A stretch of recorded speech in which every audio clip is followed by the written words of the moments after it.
Hello Freedom Seekers, Jeremy Chambers, Independence Acres Homestead. Today we're outside talking about something that's pretty important to our property and one of the reasons why we actually chose this property in the first place. And that's our pond.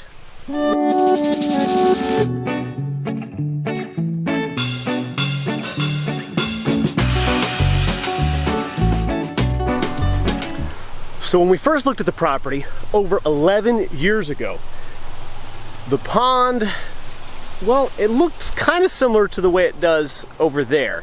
It was pretty clear cut, but it was treated with a blue dye. And now I understand the purpose of a blue dye in your water, in your ponds, lakes, whatever, on properties. If you're not, well, if it's going to kind of be a multi-purpose body of water. So the blue dye helps to reduce the sun load in the water, which helps to reduce the amount of weeds that are growing, the algae, and all of those things. If your pond is a properly balanced ecosystem though, the need for that blue dye is going to be reduced.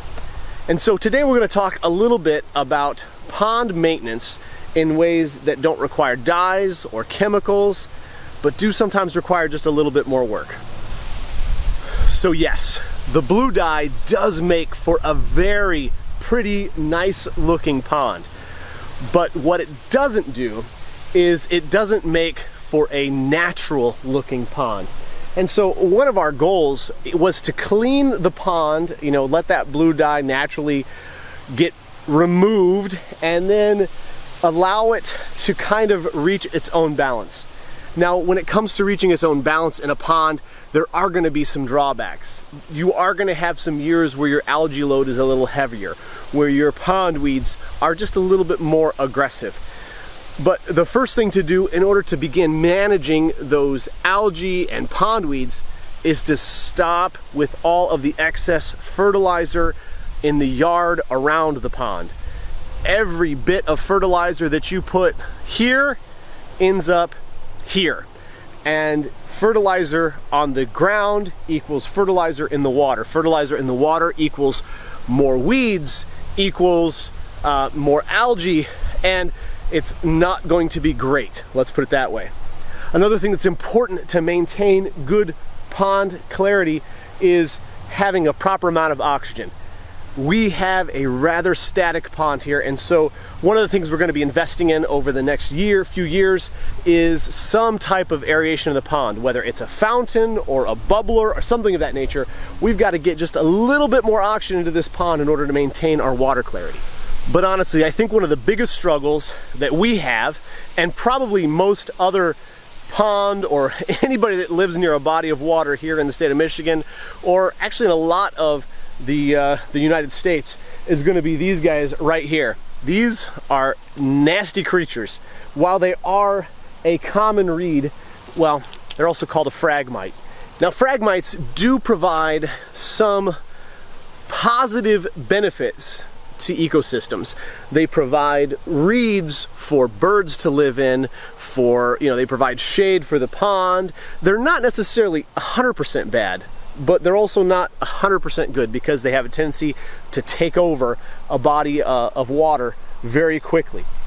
Now, previously, phragmites have been looked at as an invasive species, but there's some back and forth in the community as to whether or not it's an invasive species or whether it is a natural reed here in the United States.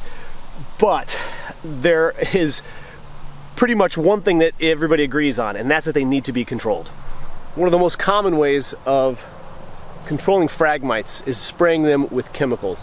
One of the chemicals that's used is glyphosate, and there is tons of research being done about glyphosate and how it affects our ecosystem, how it affects our bodies. And while most people say, oh, it's perfectly fine, perfectly healthy to use, we are trying to do as much organically on our property here as possible. I know we've talked a lot about that in the garden, about organic in all of our fertilizers and the ways that we control weeds in our garden. Let me just show you guys something. So the water in our pond can potentially get into our well. That is our wellhead there. We're within 12 feet of the shoreline of our pond, and whatever goes in our pond could potentially end up in our well. And so we're not going to use anything in our pond that we don't want to either put into our bodies or put into the garden. So our choice for controlling phragmites around the perimeter of our pond is 100% mechanical. So phragmites are a very aggressive plant around the perimeter of our pond. And we've been dealing with these, well, probably since about 2 years after we moved in.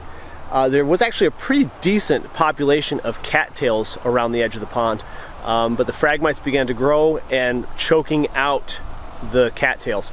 So we've been trying to manage them mechanically, and that we use our weed whackers. We also use a tool called a weed razor. Let me show you what that looks like.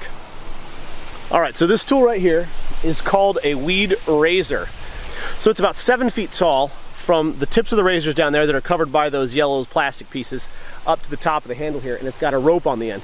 And basically this allows me to throw it out into the pond past where the weeds are, and then I'll drag it back in, cutting the weeds at the base. And then once the weeds are cut, we come back in with just a rake here, just a regular old lawn rake, and we'll pull what's been cut out of the water.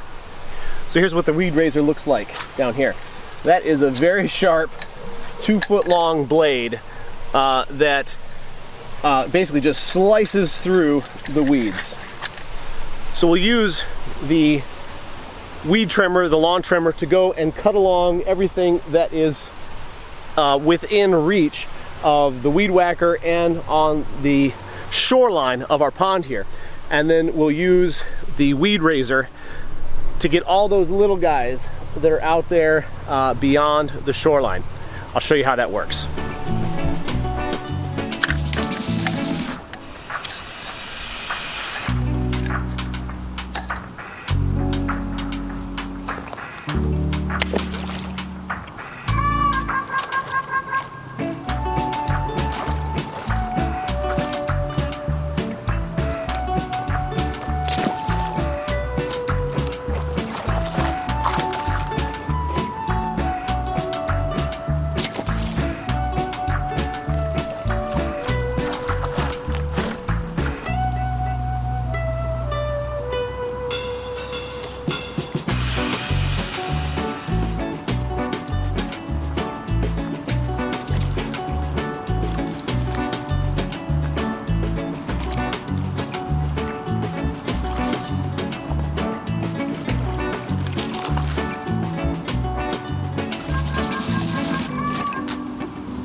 So yes, this is a rather labor-intensive project. However, we only do this twice a year in order to clear the shoreline so that we can make this a little bit more enjoyable for kayaking or fishing or just coming out and feeding the fish and, you know, observing them. I have spent so many hours this summer and leading into this, you know, late summer here, out here at the pond, just feeding the fish on a regular basis. The pond really brings us pleasure, and it's worth the little bit of work that it takes in order to keep this as chemical free and as weed free as possible. So we've got about 3/4 of our shoreline cut. We will be spending some time over the next few days finishing up the last quarter here. That's where those phragmites get really thick on that side of the pond. So we'll be going through with the weed whacker and cutting those down, and then coming back, trimming up with the weed razor, and then just raking out the debris. Well, thank you so much for joining us. We just wanted to do this video because we really feel that it's important to understand that every part of your property needs to be managed in a way that is going to be the most effective and the most productive for your homestead. And so this is the way we choose to manage our pond. How do you take care of the weeds in your pond? Have you found a better way to do it that's a little less labor intensive but also doesn't take those nasty chemicals? If so, let me know in the comments below. If you enjoyed this content, don't forget to like and subscribe so that you know when we're going to be releasing future videos. And until next time, God bless.